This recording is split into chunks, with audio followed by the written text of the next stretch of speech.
Hi guys, welcome.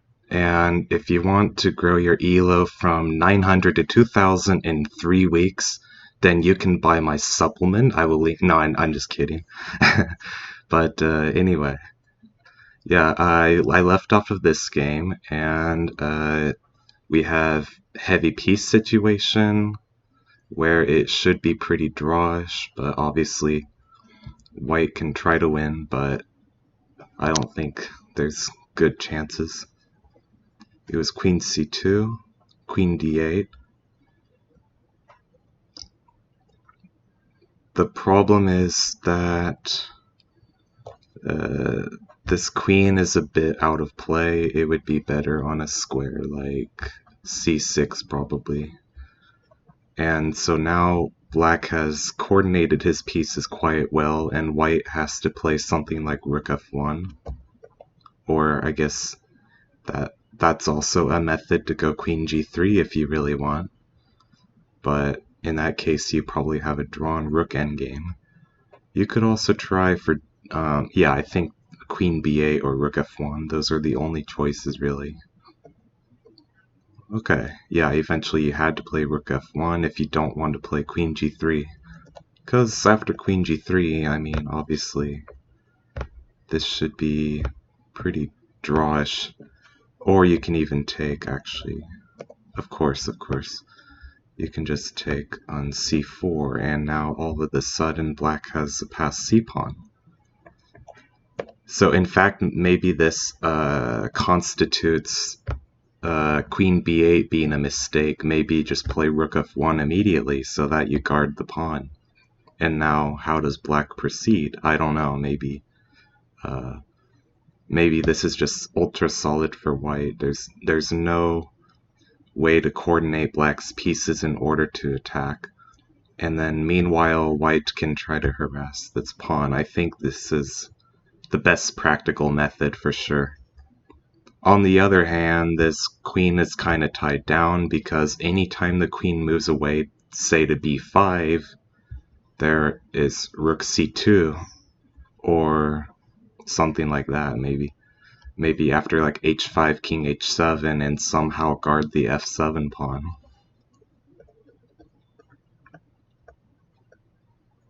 Okay, now this should be equal. Okay, this rook endgame is equal, but both sides have kind of a winning chance if they're not careful.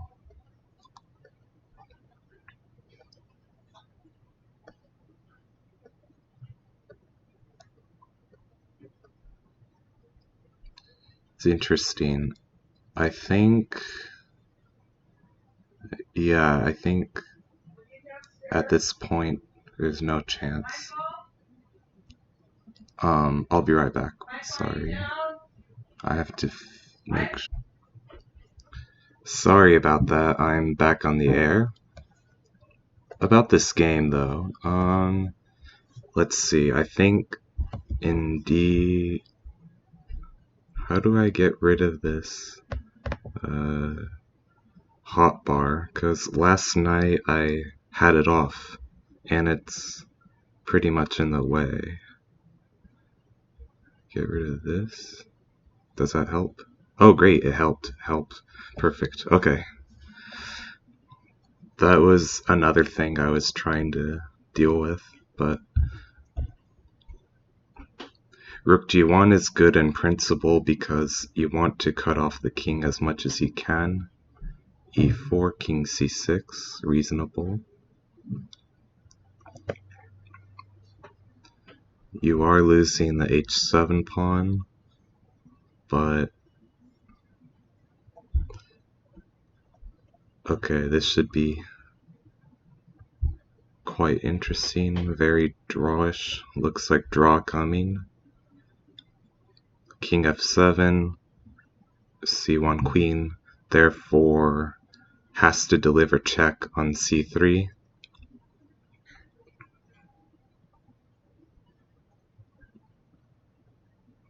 Yep, draw. Okay. Were there any improvements?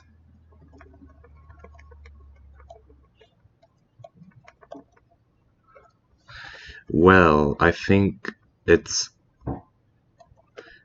white has the right idea to push his king side, because white can create a passed pawn on the king side. So I think this idea makes a lot of sense. See, you create two connected passers. Yeah, rook g1, e4, okay. Now, how to proceed? Well, I like idea rook a7, actually, because after what to play?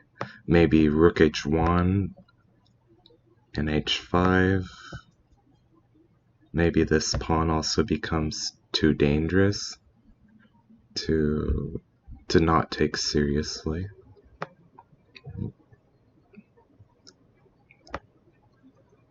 e5, of course, h3,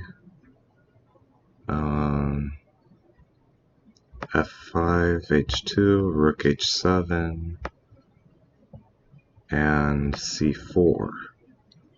Very interesting stuff. c3, okay, c2, f7. At this point you can play this, but there's this tactic. Or no, you can just play this even. So something went wrong.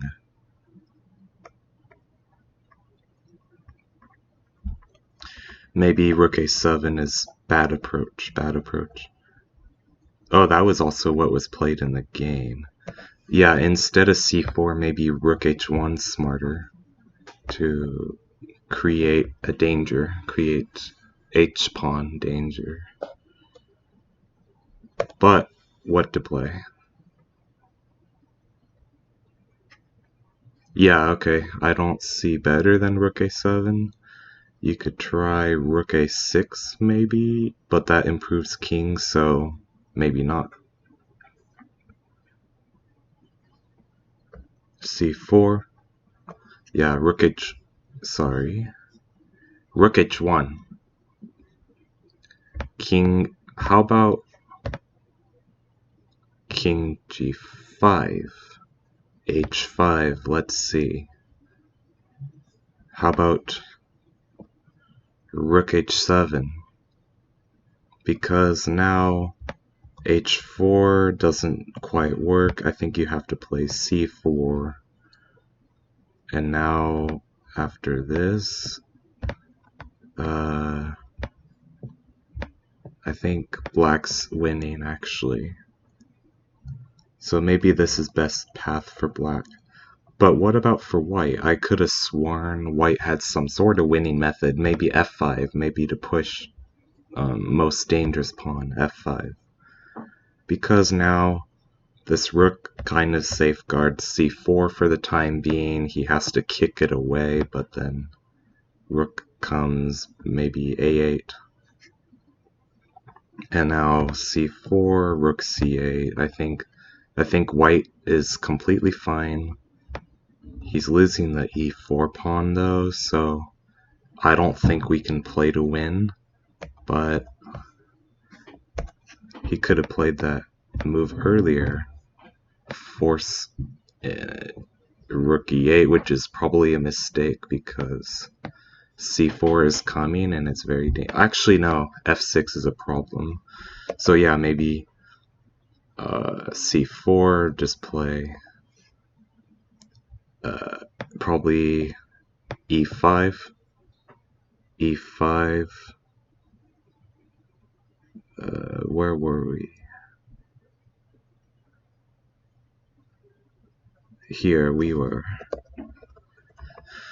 Okay, c4, probably e5. Now, how to proceed?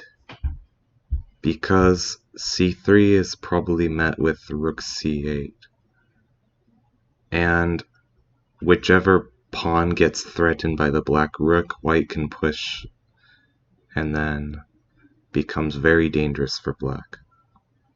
So maybe f5 is a better path instead of rook a7, and after rook a7 maybe rook h1 was a better path. But okay, this ended in a draw, kind of normal draw. Yeah, no progress. Next game. Oh, looks like it was a stalemate. Interesting. d4, d5, c4, c6. Okay, Slav defense. Taking on d5 should be a mistake because these pawns are very solid. It's better to keep the tension. So e3 or even bishop g5. They're main lines, of course, but cd5 is inaccurate. I think I'm very sure. Bishop's really good placed on d6. I would take black here over white. Bishop g5, interesting.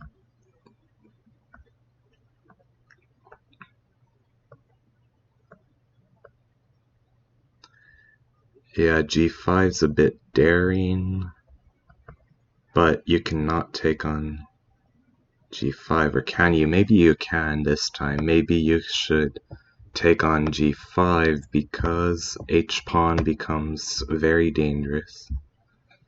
You can push it all the way to h7. On the other hand, actually, after bishop e7, I think I need to get a mouse. I mean, this is dysfunctional. Yeah, I'm using a trackpad and I'm using like one hand. I'm gonna use two hands. Maybe that will help. Bishop e7, I think black is better. So g5 sack is unsound. On the other hand, I don't like g5. It's just too weakening.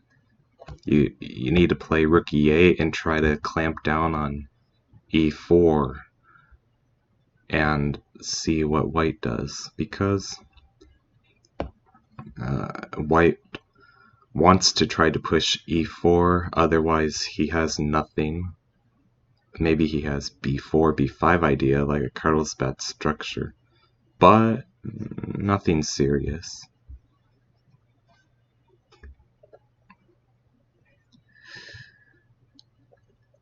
Bishop b4, interesting. Yeah, avoiding the bishop trade. Good idea. Okay, h4. Rook e8. Why not g4? After h4, rook e8, can you not take on g5? This looks very good for white. Why didn't white do this? After castle, there's g4. Precisely. I think you should take and then castle, because you have to open up the file. In this position, you can already choose between taking or different move like knight d5 maybe to block off the rook, so that he cannot clamp down on e4, and then you have a strong attack.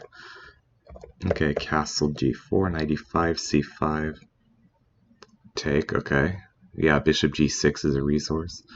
After c, yeah, okay, maybe to do something else, like take, probably clear out this bishop. And now what to do?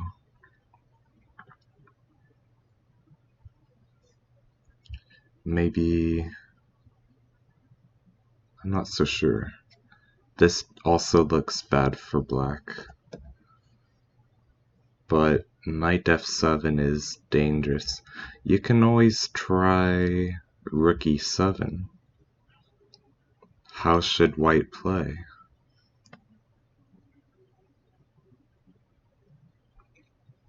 Yeah, rook e7 looks natural. On the other hand, after a3, you probably should play bishop a5 because after bishop d6 there's knight f7 again, and this is hanging, and the queen was hanging.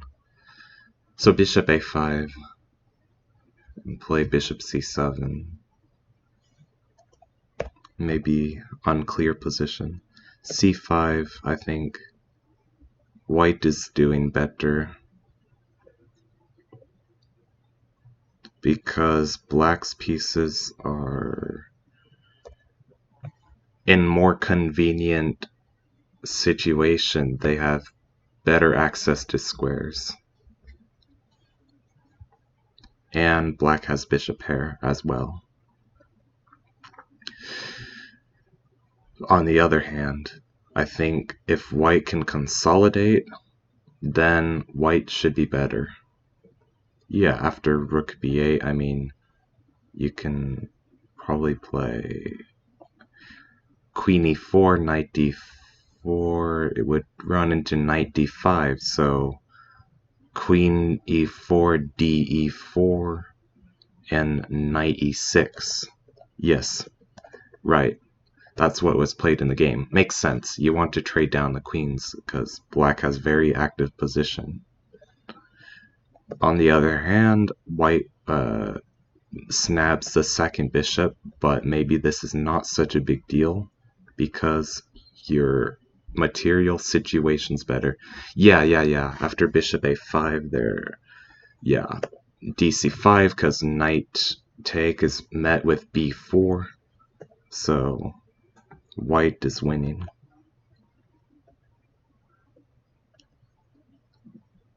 White has too many pawns. This should be winning. I think I prefer to take with king. But I think his logic was he didn't want to run into bishop e6, so maybe his rook move makes sense.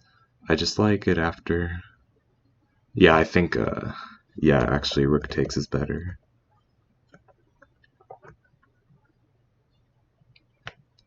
a6 here or what? Okay, rook d6 makes sense. Yep. Smart, nice maneuver. I don't think this rook is in danger because if you really need to, you can play a6. Or, yeah, you can do other things like try to dislodge the rook or force the bishop away. Yeah, precisely. An interesting endgame, to say the least. If rook d3, then this is a problem. This pawn is way too strong. And this is pretty well set up. It takes a while to break it down. So, yeah, rook d5, I don't think it really helps. Maybe a6, I don't really like for some reason, but it should be winning. Maybe it is best, probably.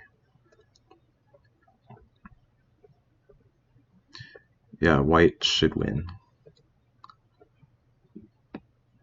Definitely. Instead of a5, I preferred method with rook e2. You need to cut down the king and put the rook on the e-file. Meanwhile, you advance a5, a6. Black has to divert attention. See, after maybe I can play against computer somehow. Let's demonstrate this. So, thinking. Okay.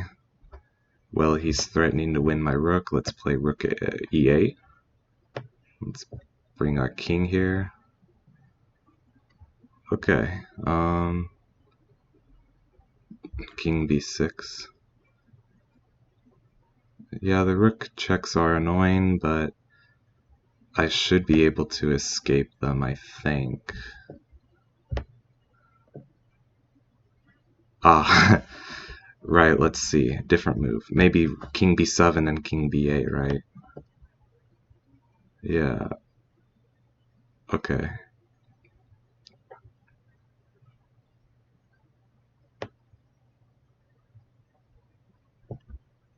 Well, rook a5 is a problem, so we can try rook e1.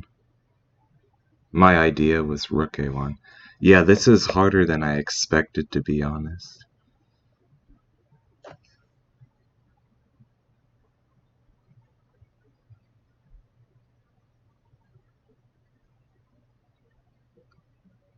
Well, how to stop rook a5? I'm not sure, to be honest.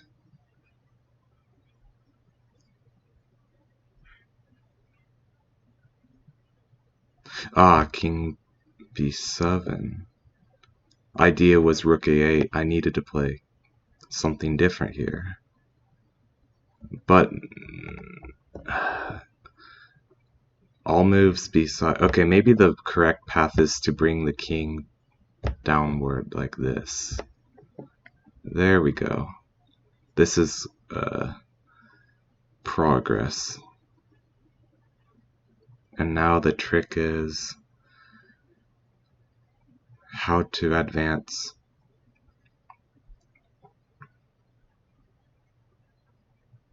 I think rook e1 maybe. And then this.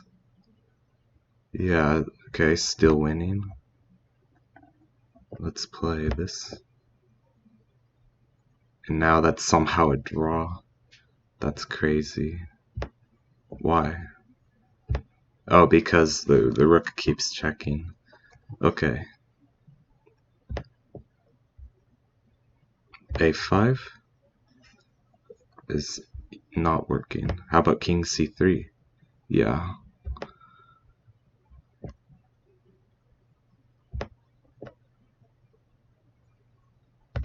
Interesting endgame.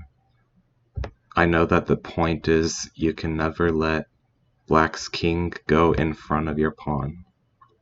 That's the most important thing. Yeah, now this is simple win.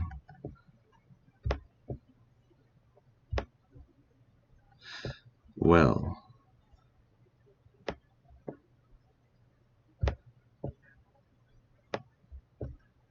this is basically Lucena where black's king is in a bad spot. Yeah, enough, yep, winning. That's all there really is, I think. It's just, you have to make sure the black king is out of play. And then after that, you just put your rook behind and create Lucena position. It was a5 right away, which I don't think is as good. Let's turn off engine though. Okay. Rook d2, rook e4, king b5, rook take. Okay. Or rook check. This is Lucena position with rook pawn, where king is only 3 files away. Therefore, this should draw.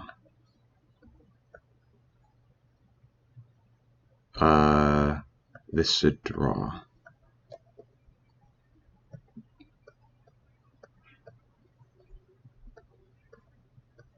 But somehow black screwed up. Rook b6, how about king e7 to start? Well, there's rook h8 maybe, but that's not helping white's case, is it? You don't want that. You want to bring the king closer. This should draw. I think go king e7. Unless, can he play rook b8?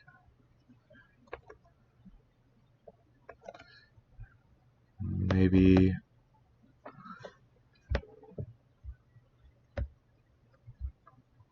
How to evaluate?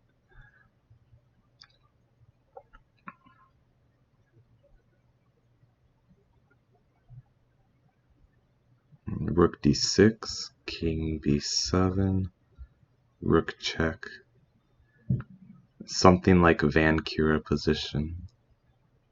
No, there's this. I think white should win. Where did black go wrong? Strange. Maybe king e7 right away is better.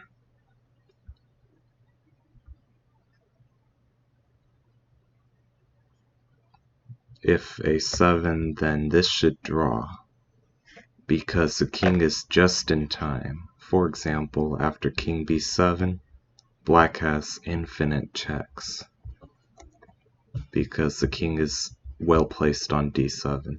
The rule for this kind of endgame is, if the black king is on f7 or further, then white should win. But if the king is this close or closer, then it should draw. Now let me verify that with Engine, or table base even. Somehow I am wrong. So where was blunder? Maybe, okay, I'm sorry, maybe white was winning the whole time. Wow. That's unbelievable.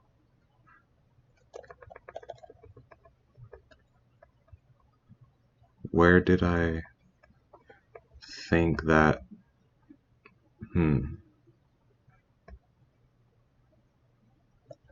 I'm not sure. But apparently black was never drawing. That is such a surprise, to be honest.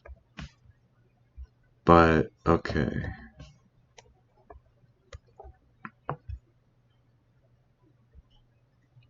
Is this not a draw?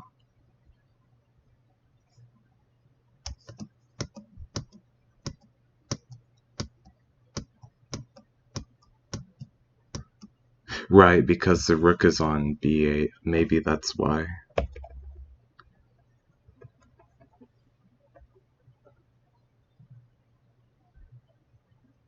Rook h8. King d7. Yeah, okay, let's see. What's the difference here? Can you play rook a1? Yes, you can. And now king c7. Now this is draw. But I thought if you have king on d7, it should also draw. I'm wrong, sorry. I'm very, very wrong. This is too embarrassing. I have to quit. It's way too embarrassing.